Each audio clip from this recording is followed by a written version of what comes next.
My sacred cow is overlooking you all. It's not looking at me. It'll get a report back later. The second scripture reading for us on this morning is a continuation of the Exodus story, but now we're in the 20th chapter, the first 17 verses. If you're inclined to read along in the Pew Bibles, it is page 64 where it begins. Then God spoke all these words. I am the Lord your God, who brought you out of the land of Egypt, out of the house of slavery. You shall have no other gods before me. You shall not make for yourself an idol, whether in the form of anything that is in heaven above, or that is on the earth beneath, or that is in the water under the earth. You shall not bow down to them or worship them, for I, the Lord your God, am a jealous God, punishing children for the iniquity of parents to the third and fourth generation of those who reject me, but showing steadfast love to the 1,000th generation of those who love me and keep my commandments. You shall not make wrongful use of the name of the Lord your God, for the Lord will not acquit anyone who misuses his name. Remember the Sabbath day and keep it holy. 6 days you shall labor and do all your work, but the seventh day is a Sabbath to the Lord your God. You shall not do any work, you, your son or daughter, your male or female slave, your livestock, or the alien resident in your towns. For in 6 days the Lord made heaven and earth, the sea, and all that is in them, but rested the seventh day. Therefore the Lord blessed the Sabbath day and consecrated it. Honor your father and mother, so that your days may be long in the land the Lord your God is giving you. You shall not murder. You shall not commit adultery. You shall not steal. You shall not bear false witness against your neighbor. You shall not covet your neighbor's house. You shall not covet your neighbor's wife, or male or female slave, or ox or donkey, or anything that belongs to your neighbor. May God's blessing fall upon the experiences of Scripture on this day. May it guide the meditations of our hearts and the words of my lips.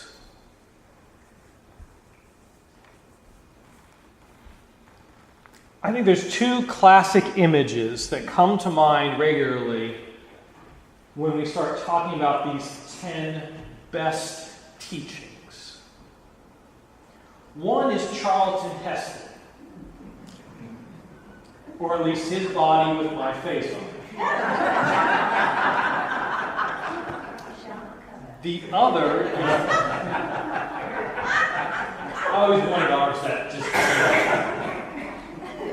The other is Mel Brooks, standing there saying, these are the 10 commandments. Images that will forever rattle around and maybe exhibit or impact a little of what I get to do here. But I think about everything that is going on today, everything that is happening this week when this text is delivered to us. So I think about what came before. We have the birth experiences. The people of Israel come through the waters that we explored last week.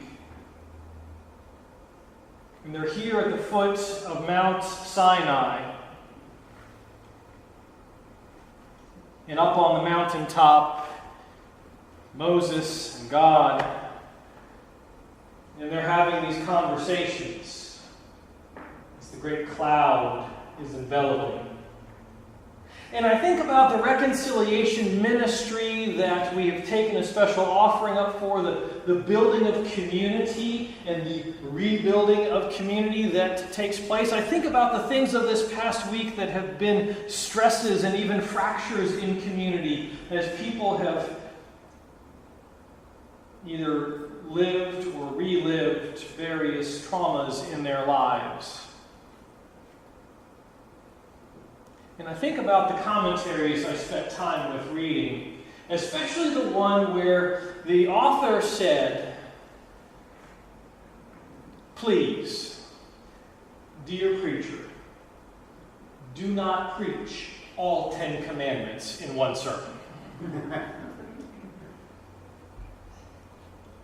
These 10 best teachings that are about the formation of community, about taking this group of people who crossed on dry land and came to this desert wilderness experience and fashioned them together. A congregation that spent 40 years, not at this point, but 40 years, figuring out what it was to be a congregation. Think about that with this text. That there are commands within there that are about that vertical relationship between us and God, and that's how we open. And then there's those horizontal commands that help us relate to each other as a community, a people of faith. The vertical and the horizontal. And I think about the fact that these commands, these teachings, they change a little bit over time. The 10 that are delivered here at this point in Exodus aren't exactly mirrored word for word later in Deuteronomy. As context changes and understandings change, wives stop being property is one of the changes that takes place. So all of that is rattling around. And that commentary that said, "Please don't preach on all of them," said that the one sermon they never heard and never preached themselves, this was a minister, in their 35 or 40 years of ministry, was a sermon on infidelity. And so they lobbed that one into my lap from their written text. And it was like being faced by a copperhead. You treat it with great care. But then there's that realization that the command that comes later that deals with the horizontal issues of fidelity mirrors the first command, which deals with vertical issues of fidelity. And that understanding of fidelity and infidelity is something that is woven throughout almost the entirety of Scripture. It keeps coming up over and over and over again. And if Scripture is anything like my parents, if they have to keep telling me over and over again, it means I'm not listening and learning. God begins the Decalogue, the 10 best teachings, by proclaiming the oneness of God and by proclaiming that God is God and you can't have any others. You just can't. And it goes on to say God is jealous. God expects fidelity. Because the realization exists that when we are incapable of being faithful to God or each other, there is a rupture in community. When we have a struggle in holding those covenant commitments with God or within community together, there is a painful separation. When congregations leave the tradition, when covenant and communion are broken, there is pain. When ministers are not faithful to their call, there is pain. When we elevate things or ideas to the place of God, there is pain. And that infidelity is one of the things that God is driving at. Because the people of Israel, having just come out of Egypt, where life was not grand, But they had already said, it's better than dying in the desert. They brought with them not just a sense of what it was to be the people of God, but a sense of what it was to be in Egypt. We carry in our community of hearts not just what it is to be a people of God, but what it is to be part of this broad culture and communities around us. And there are times when those communities, this one in connected to God, and the broader ones that are not always connected to God. I'm not making an assumption that we're connected to God here. I hope I'm safe in that one. Sometimes they bump up against each other. And God realized on that mountain, in giving that oral tradition that would later be carved in stone as the image goes, realized that in that place, in that bumping up in between, we might be tempted to elevate other things to the status of God. Those things may be shiny. I like shiny. They might be tasty. I like tasty. They might bring us a sense of warmth and well-being. They might comfort us. They might tap into our sense of anger and righteous indignation. And so we want to use those things as God in order to execute our sense of justice. That sacred cow flies through the air very easily. I promise to patch any holes in the wall. Sometimes we elevate things to the place of God. And so God, from the formation of community, from the beginning, as he's trying to work on the people being together and the people being in a relationship with God, pushed on this idea, this importance of fidelity. Perhaps understanding full well that we as human beings will not always be faithful. That we will struggle. That we will fall short. And that God will continually have to reach out, to push, to stitch us together again, to get us to be reconciled not only to each other, but to God as well.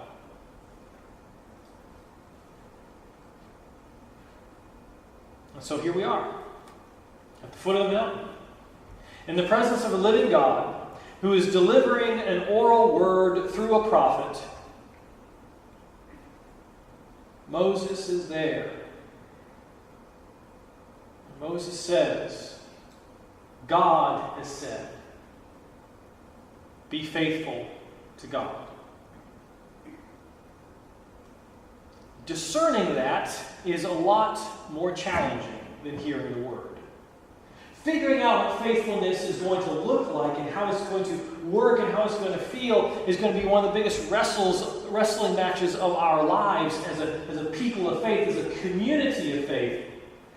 The Sunday school class, we've been working with this and understanding communities, and one bit of wisdom that came out today was this idea that there will be those who will speak the word to guide you. And that we take that in. We hold on to it. For it will guide us in that moment.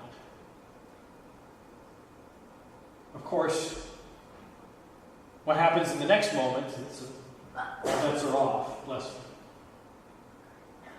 So we wrestle with this. The people of Israel wrestled with this. They continued to wrestle with it for all of those years. We continue to wrestle with it through the life, death, and resurrection of Jesus the Christ, and we even wrestle with it now, almost 2,000 years after the fact. What is it to be true and faithful to God? How do we, as a community of faith, respond and be faithful? Have a sense of fidelity to each other and to God.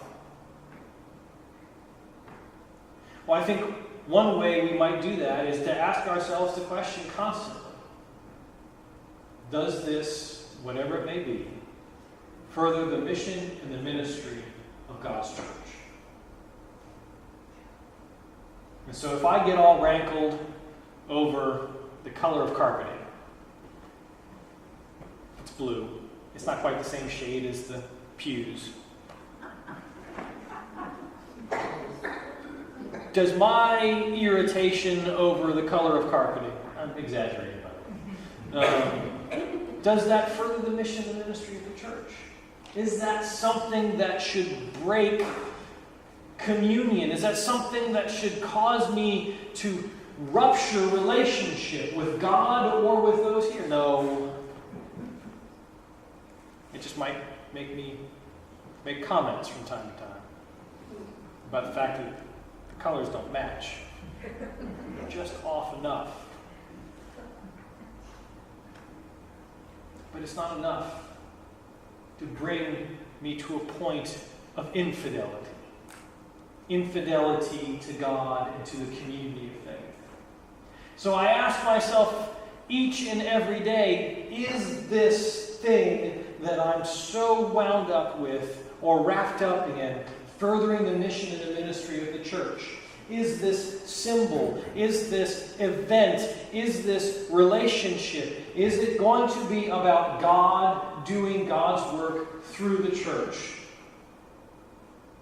Or is this a case of me being unfaithful, being distracted by shiny things, being wrapped up, elevating things that do not need to be elevated? The important thing to remember with that 10 best teaching moments, and when we ask that question, is this about the mission and the ministry of the church? Does this bring us to a place where we are closer and more faithful to God? Is to know that on that mountain, there at Sinai and today, God was present. God was there. God is here, casting us a lifeline, calling us to commandment and commitment experiences, provoking us to be ever more faithful, loving, and full of good works. Thanks be to God. Amen.